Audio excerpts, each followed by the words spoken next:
Welcome to మా Gulf news. ప్రతిరోజు 6 దేశాల తాజా వార్తలు మీకు అందించబడతాయి.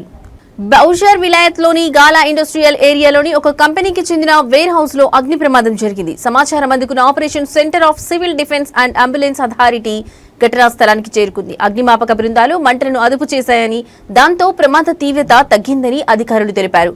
కాగా ప్రాణ నష్టం తప్పిందని, అయితే ఆస్తి నష్టానికి సంబంధించి దర్యాప్తు కొనసాగుతుందన్నారు.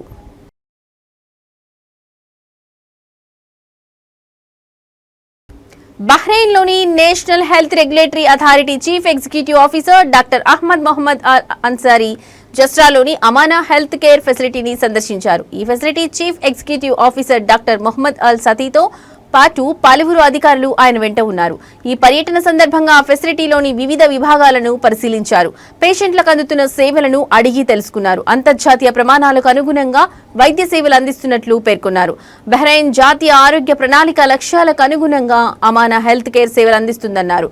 బహ్రెయిన్లోని ప్రపంచ స్థాయి ఆరోగ్య సంరక్షణ సౌకర్యాల నెట్వర్క్ అయిన M42లో భాగంగా మమ్తల్ కట్ భాగస్వామ్యంతో అమానా హెల్త్ కేర్ ను స్థాపించారు.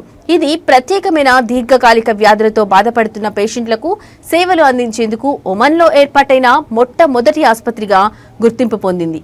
ఇందులో 100కి పైగా ఇన్ పేషెంట్ బెడ్స్ ఉన్నాయి.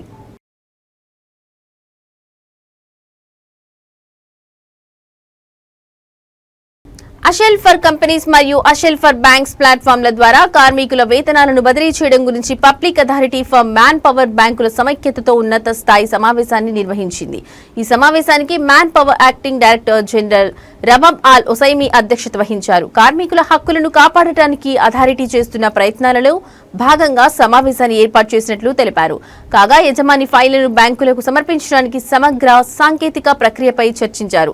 బ్యాంకింగ్ ప్రతినిధులు సాంకేతిక సవాళ్లపై తమ అభిప్రాయాన్ని పంచుకున్నారు. అడ్డంకులను అధిగమించడానికి సమన్వయంతో పనిచేయాలని అథారిటీ తెలిపింది. ఎలక్ట్రానిక్ సాలరీ బదిలీ నిబంధనలు పాటించని యజమానుల లావాదేవీలను నిలిపివేయడం వంటి కఠినమైన చర్యలను బ్యాంకులు త్వరలో అమలు చేస్తాయని ఆల్ వసైమి హెచ్చరించారు. కార్మికుల హక్కులను రక్షించడంలో న్యాయమైన, పారదర్శకమైన కార్మిక వాతావరణాన్ని పెంపొందించడంలో ఈ చర్య కీలకంగా పనిచేస్తుందన్నారు. ఆమోదించబడిన విధానాలకు అనుగుణంగా బ్యాంకుల ద్వారా ప్రత్యేకంగా సాలరీ ఫైళ్లను సమర్పించాలని అథారిటీ యజమానులను కోరింది.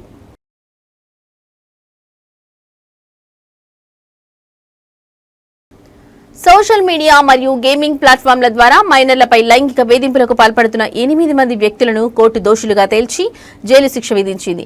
అబుదాబి క్రిమినల్ కోర్టు దోషులకు 3 నుండి 15 సంవత్సరాల వరకు జైలు శిక్షతో పాటు 1 మిలియన్ దిర్హమ్స్ వరకు జరిమానా విధించింది. నిందితులు నేరం చేయడానికి ఉపయోగించిన పరికరాలను సీజ్ చేయాలని కోర్టు ఆదేశించింది. అలాగే దోషులు ఇంటర్నెట్ ను యాక్సెస్ చేయకుండా కోర్టు నిషేధించింది.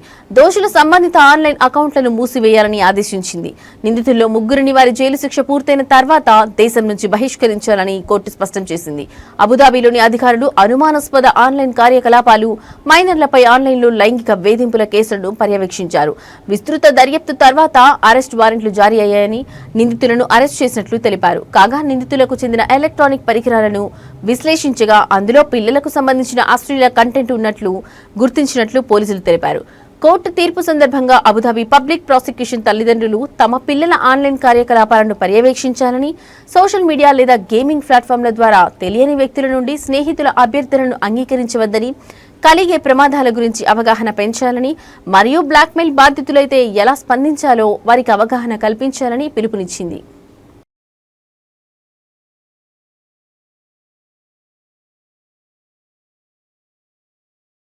సమ్మర్ సందర్భంగా విధించిన మిడ్ డే వర్క్ బ్యాన్ ను ఖతర్ ఎత్తేసింది. జూన్ 1 నుండి అమల్లోకి వచ్చిన ఈ మిడ్ డే వర్క్ బ్యాన్ అధికారికంగా ముగిసిందని కార్మిక మంత్రిత్వ శాఖ ప్రకటించింది. అయితే యజమానులు మరియు కార్మికులు ఇద్దరూ వృత్తిపరమైన భద్రత, ఆరోగ్య మార్గదర్శకాలను పాటించడం కొనసాగించాలని కోరింది. తీవ్రమైన వేసవిలో అధిక ఉష్ణోగ్రతల కారణంగా కార్మికుల్లో తలెత్తే వడదెబ్బ మరియు అలసట ప్రమాదాలను తగ్గించడానికి ఈ వర్క్ బ్యాన్ సహాయపడిందని మంత్రిత్వ శాఖ తెలిపింది.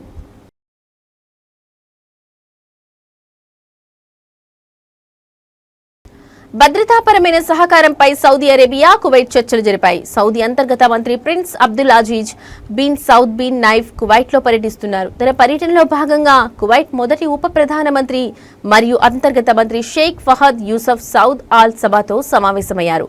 రెండు దేశాల మధ్య భద్రతా సహకారాన్ని పెంపొందించడానికి రెండు పవిత్ర మసీదుల సంరక్షకుడు రాజు సల్మాన్, క్రౌన్ ప్రిన్స్ మరియు ప్రధానమంత్రి మొహమ్మద్ బిన్ సల్మాన్ ఆదేశాలకు అనుగుణంగా ఈ సమావేశంలో పాల్గొన్నట్లు ప్రిన్స్ అబ్దుల్లాజీజ్ వెల్లడించారు. ఈ సమావేశంలో ఇరు దేశాల మధ్య ఉన్న చారిత్రాత్మక సోదర మరియు వివిధ రంగాలలో ద్వైపాక్షిక సంబంధాలను సమీక్షించారు. అదే సమయంలో రెండు దేశాల అంతర్గత మంత్రిత్వ శాఖల మధ్య కొనసాగుతున్న భద్రతా సహకార విస్తరణపై చర్చించారు.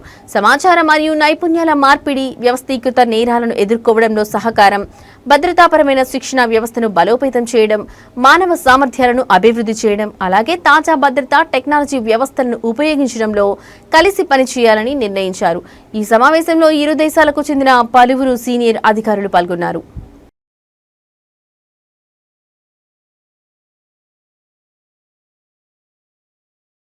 ఇవి ఇప్పటివరకున్న గల్ఫ్ అప్డేట్స్.